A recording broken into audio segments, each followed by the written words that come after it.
राधे राधे महाराज जी। महाराज जी, जैसे कि आपने पहले भी बताया कि मन पे 3 गुणों का प्रभाव होता है, सतोगुण, तमोगुण और रजोगुण। महाराज जी, कच्चा साधक इन तीनों गुणों में भेद कैसे कर पाए कि उस पर कौन सा गुण? जिस समय हमारा मन करुणा से युक्त हो,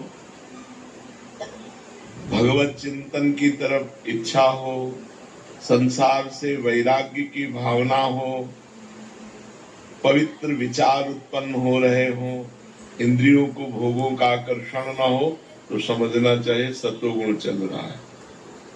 शास्त्र स्वाध्याय में रति, भगवान के नाम गुण लीला में रति, परोपकार में रति, ये सब सतोगुण के लक्षण है। और जब इंद्रियों के भोगों की प्रबल लालसा हो, षड विकारों का तांडव अंतःकरण में हो रहा हो, काम क्रोध लोभ मोह मद मत्सर, धन प्रिय लग रहा हो, मान प्रिय लग रहा हो, तब समझना चाहिए कि रजोगुण बढ़ रहा है हमारे अंदर।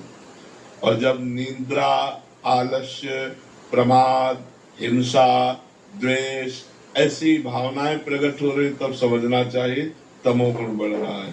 लेकिन इन तीनों गुणों का अतिक्रमण करके गुणातीत होने के लिए भगवान का नाम गरज रहा है। यदि हर गुण की परिस्थिति में नाम जप करोगे तो गुणों पर विजय प्राप्त कर लोगे। जैसे तमोगुण बढ़ रहा है तो फिर कीर्तन करना चाहिए, क्योंकि तमोगुण की स्थिति में चिंतन नहीं हो सकता, मानसिक जप नहीं हो सकता। जब रजोगुण बढ़ रहा हो तो सत्संग सुनना चाहिए। बड़े बड़े महापुरुषों के वचनों का जब हम श्रवण करते हैं तो रजोगुण का नाश होता है। और जब सतोगुण बढ़ रहा होता है तो अपने आप भागवतिक प्रवृत्ति आती है।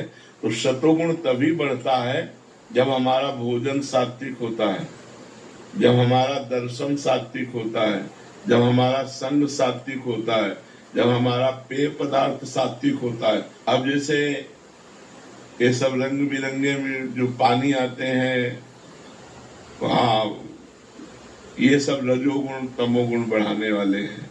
बाजार का जैसे बना हुआ पदार्थ है वो रजोगुण तमोगुण बना है। शुद्ध सात्विक रसोई का बना हुआ भोजन, भगवान को अर्पित किया हुआ प्रसाद, वो सत्वगुण बढ़ाता है। तो अगर हम तमोगुण रजोगुण पर विजय प्राप्त करना चाहते हैं तो हमारा पहनावा, हमारा खान पान, हमारा दर्शन, अब रजोगुण का मूर्तिमान स्वरूप मोबाइल सबके पास रहता है। अगर मोबाइल से सत्संग सुनो तो सतोगुण बढ़ा सकता है, नहीं तो अगर संसारिक चित्र देखो, गंदी बातें देखो, तो रजोगुण तमो